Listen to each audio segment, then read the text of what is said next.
She addressed a love card to our home. That moment cracked everything I thought was real. I never thought one little card could unravel everything I believed about love, loyalty, and myself. But when his girlfriend addressed it to our home, everything changed. I didn't see the card at first, just the envelope sitting on the kitchen counter like it belonged there, with her handwriting in pink ink addressed to our home. That moment, that freakish, impossible moment, felt like a punch straight to my chest. Not because I worried about love letters, but because I knew exactly what it was and exactly who it was from. I didn't want to believe it, but every fiber of my body told me that card meant everything was already over. It was a Tuesday morning.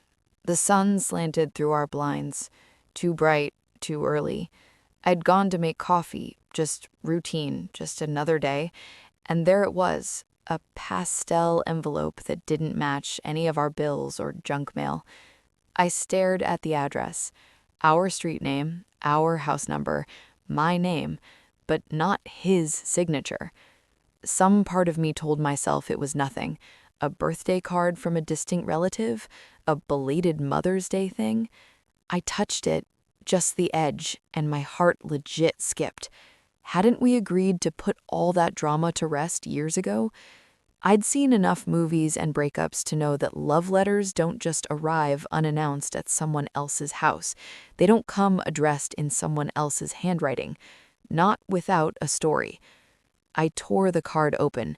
Inside, in loopy cursive, I was thinking of you. Miss you sweetly. -H. I froze. A swirl of disbelief, denial, and heat, like my entire chest was on fire. I stepped back, then read it again. And that's when the first wave of doubt hit. Not about him, but about me. Had I missed something? Had I been blind? Was I imagining their closeness in subtle glances, in shared laughs that looked too intimate? I tried to focus on coffee, but couldn't. The card was still on the counter. I kept thinking, maybe it's innocent. The human mind tries to protect itself that way. It's a survival mechanism. Research shows betrayed partners often go through denial before the pain breaks through into reality. I made excuses for him in my head, the same excuses I'd told myself over months without proof. He's stressed from work. She's just a friend. They've known each other forever. I even caught myself rehearsing what I'd say to him like it was some comforting monologue. It's just a card. I'm overreacting. Why would she do this anyway?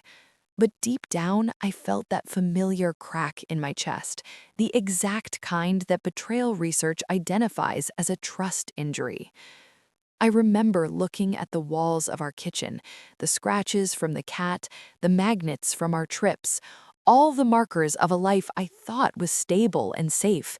And suddenly, those walls felt like a cage built from lies I hadn't seen coming. And even though it was just a card, somewhere underneath my skin, something was already bleeding. I called him when I found the card. His voice was calm, too calm.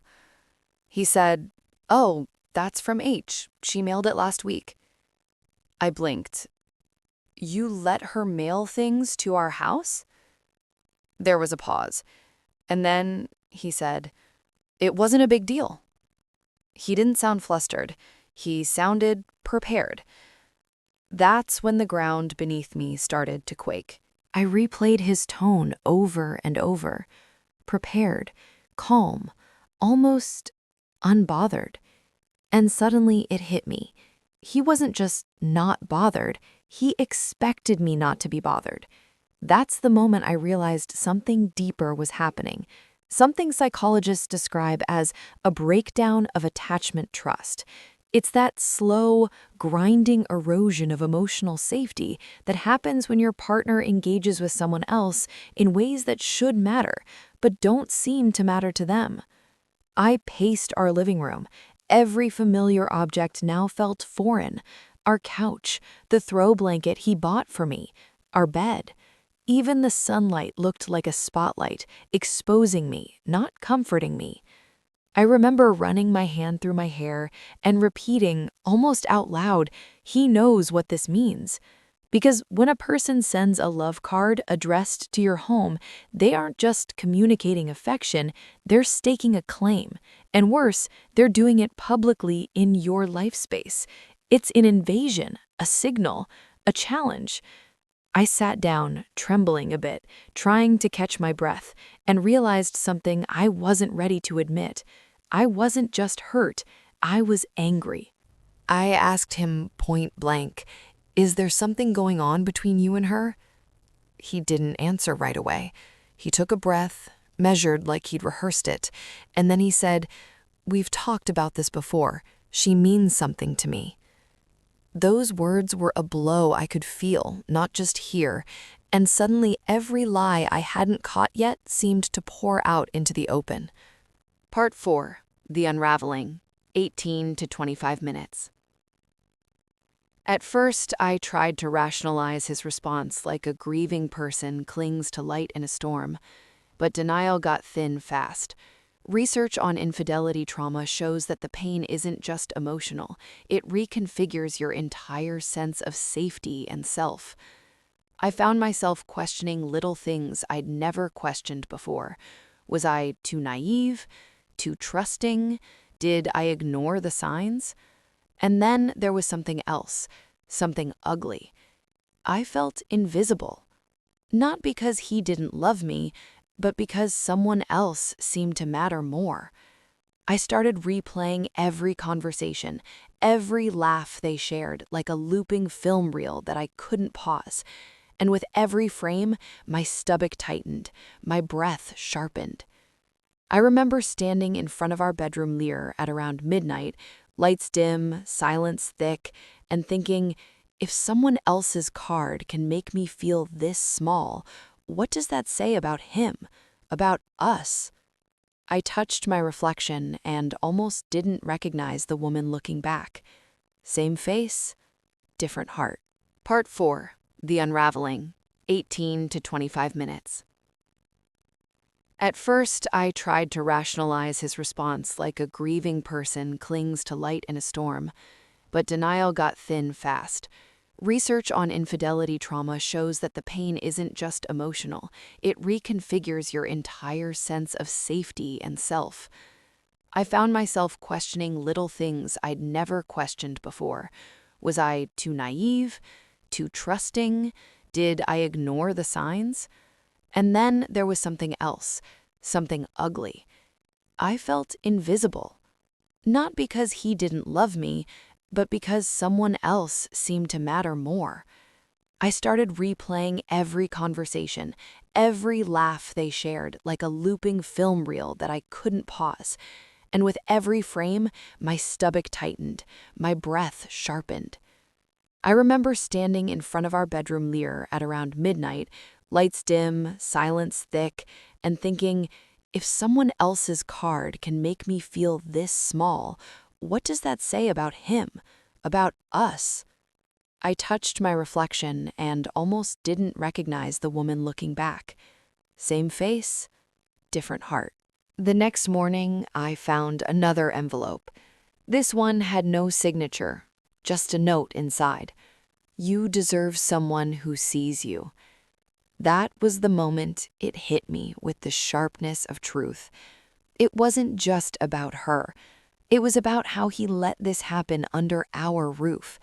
And more importantly, how I was now being silenced in the space that used to be ours. Everything went from bad to irreversibly dim. I sat at the kitchen table with the two cards spread out like evidence. The sunlight was softer now, like the world outside didn't know a battle was raging inside my mind.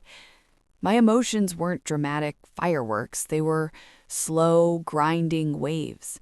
Shock, denial, anger, sadness. And beneath them all, a quiet clarity that whispered, this isn't the end of my story. Because betrayal doesn't just hurt, it teaches you. It forces you to see patterns you once ignored, It shows you where your boundaries weren't respected and where you now must reclaim them. Infidelity is not just an act of two people, it's a disruption of what you believed about yourself and your worth. And once that disruption happens, you can't go back to the person you were before it. So here I am, holding these cards, and instead of letting them define me, I'm letting them illuminate something I've been afraid to face. Maybe it's not about losing him. Maybe it's about finding me again. And that's why I can't leave you with closure today, because I'm still figuring this out. I want to heal, not just move on. I want to be seen, not just tolerated.